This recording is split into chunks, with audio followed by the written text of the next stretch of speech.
Hello everyone, আসসালামু আলাইকুম। কেমন আছেন সবাই? আশা করছি সবাই ভালো আছেন।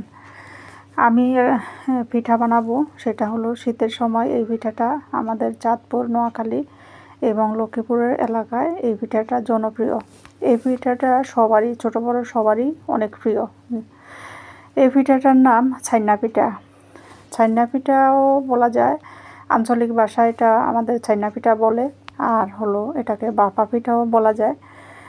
যাই হোক, যে যে নামে চিনেন, এটার সাথে যারা পরিচিত, যারা খেয়েছেন ছোটোবেলা থেকে, এটা দেখে খেয়ে অভ্যাস, তাদের কাছে কিন্তু এটা খুবই প্রিয়।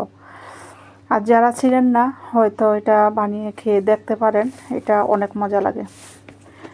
এই যে প্রথমে আমি নারকেলগুলোকে এইভাবে খোলটা আমি চুলায় দিয়ে পুড়িয়ে একটু শক্ত কিছু দিয়ে বাড়ি দিলেই চামড়াটা উঠে যায়, তখন আস্তে আস্তে আমি এইভাবে বটি দিয়ে একদম চিকন চিকন করে কেটে নিয়েছি। এখন এক সাইডে রেখে দিয়েছি। এখানে চাউলের গুঁড়া একদম নতুন, মানে রোদে দেওয়া না, কাঁচা যে চাউলের গুঁড়াটা, এটা নিয়েছি। এখন এখানে গুড় আমি চুলায় গলিয়ে নেব।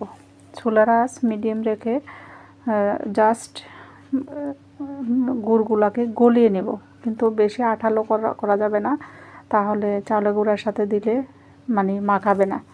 আমি এখানে গুড় কম দেখা একটু চিনিও দিয়ে দিয়েছি। গুড় যদি পরিমাণ মতো থাকে তাহলে চিনি দেওয়ার কোনো প্রয়োজন নেই। যাই হোক, গুড় আর চিনিগুলো আমি একসাথে গুলিয়ে নিচ্ছি। এখানে আবার লবণ অ্যাড করে দিচ্ছি, লবণগুলো যাতে করে এই গুড়ের সাথে গলে যায়, এই কারণে আমি এখানে দিয়েছি। চাইলে আপনারা গুড়ার সাথেও দিতে পারেন। এই তো সুন্দর করে নেড়ে চেড়ে আমি এই যে গুলিয়ে নিয়েছি একটু পানি দিয়ে। এখন আমার এটা হয়ে গেছে। একটু ঠান্ডা হলে পরে আমি চাউলের গুঁড়ার সাথে দিয়ে এটাকে মাখাবো। কিভাবে মাখাই একটু ভিডিওর সাথে থাকেন, তাহলেই বুঝতে পারবেন। এই তো গুড়গুলা ঠান্ডা হয়ে যাওয়ার পরে আমি যে চিকন চিকন করে নারকেলগুলো কেটে রেখেছি, সেই নারকেলগুলো দিয়ে দিয়েছি। আর গুড় অল্প অল্প করে দিয়েছি, যাতে করে আবার এই গুলাটা নরম হয়ে না যায়। গুলাটা একদম শুকনো শুকনোই থাকবে, কিন্তু এই অল্প অল্প করে দিয়ে আমি মাখিয়ে নিচ্ছি গোলাটা। এইভাবেই আমি চেষ্টা করছি, তবে আমার মা খালারা যেইভাবে বানাইছে সেইটা হয়তো আমি সেই রকম একদম পারফেক্টলি পারবো না।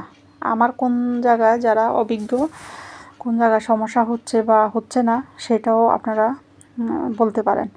আমি জাস্ট আইডিয়ার উপরে, আমার আম্মু বানাইতো, সেই আইডিয়ার উপরেই আমি পিঠাগুলো বানিয়ে নিয়েছি, কিন্তু খেতে টেস্ট মোটামুটি ভালোই হয়েছে। তবে আমার আম্মু যেটা বানাইতো সেটাতে আরও বেশি টেস্ট হতো, তবে সেটা তো আর পারবো না। যাই হোক, নিয়মটা মোটামুটি হয়ে গিয়েছে। এই তো গুড়গুলা সম্পূর্ণ দিয়ে, মিষ্টি যে যেরকম খান ওই রকমভাবে দিয়ে, এরকম আমি হাত দিয়ে মুঠো মুঠো করে চেপে চেপে গোল গোল করে এরকম নাড়ুর মতো বানিয়ে নিয়েছি।